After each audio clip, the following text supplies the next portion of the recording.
આજના હિતોપદેશ. પૈસાનું અભિમાન અધોગતિની નિશાની છે. પૈસા કરતાં પૈસા પ્રત્યેની મૂર્છા વધુ ભયંકર.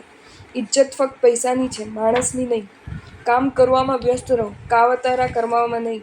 પછી દુનિયા શું વિચારે છે એ આપણો વિષય નથી.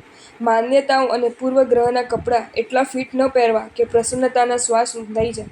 જિંદગીમાં અમુક વસ્તુ લેટ થાય છે, પણ જે લેટ થાય એ હંમેશા લેટેસ્ટ હોય છે. કડવું સત્ય.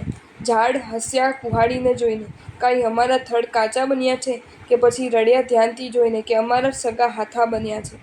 બસ દિલ જીતવાનો જ હેતુ રાખજો, કારણ કે દુનિયા જીતીને સિકંદર ખાલી હાથે જ ગયો.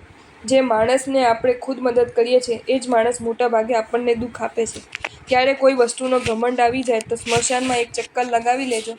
તમારા કરતાં પણ વધારે હોશિયાર માણસો રાખ બનીને પડ્યા છે. મંજિલે પહોંચ્યા પછી તો બધા બિરદાવે છે. સફર સમય જ સાથે હોય એ જ સાચો સાથી. કલયુગ છે. જે ખરાબ છે તેનો સમય સારો છે, જે સારા છે તેનો સમય ખરાબ છે. જિંદગીમાં ક્યારે પણ એટલું કોમ્પ્રોમાઇઝ ના કરી લેવું કે લોકો ભૂલી જાય કે તમે માણસ છો. મંજિલે વિસામાં નથી હોતા, ને સાથે ચાલનારા બધા પોતાના નથી હોતા. હજારોમાં ખાલી એક જ વ્યક્તિની તલાશ કરજો, જે તમારી ગેરહાજરીમાં તમારી બુરાઈ ન સાંભળી શકે.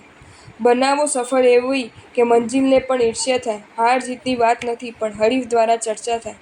હથિયારોને કાટ લાગે છે, ઈરાદાઓને નહીં. બધાએ સ્વાર્થમાં એક જ હિસાબ લાગે છે. ન આપે સુખ તો ભગવાન પણ ખરાબ લાગે છે. પૈસા કમાવા માટે આપણે આપણી તંદુરસ્તી ગુમાવીએ છીએ, એ પછી તે જ તંદુરસ્તી પાછી મેળવવા તે જ પૈસા ખર્ચીએ છીએ. જ્યારે તમારો સમય ખરાબ હોય ત્યારે લોકો હાથ નહીં, તમારી ભૂલ પકડતા હોય છે. જતાં જતાં પતંગ શિખામણ આપતી ગઈ, જમીન પર રહો નહીં તો ખોવાઈ જશો. શરીરની હિંમત. ડૉક્ટરની ફી સાંભળ્યા પછી વધુ સમજાય છે. માફી એ જ માણસ માંગી શકે જે સંબંધોને પોતાના અહમથી વધારે મહત્ત્વ આપતા હોય. એક શાંત અને સ્થિર મગજ તમારી દરેક લડાઈનું બ્રહ્માસ્ત્ર છે. ઘણા દુઃખ એવા હોય છે જે દેખાય ઓછા પણ દુઃખે વધારે. આદતને જો રોકવામાં ન આવે તો તે ઝડપથી ટેવ બની જાય છે.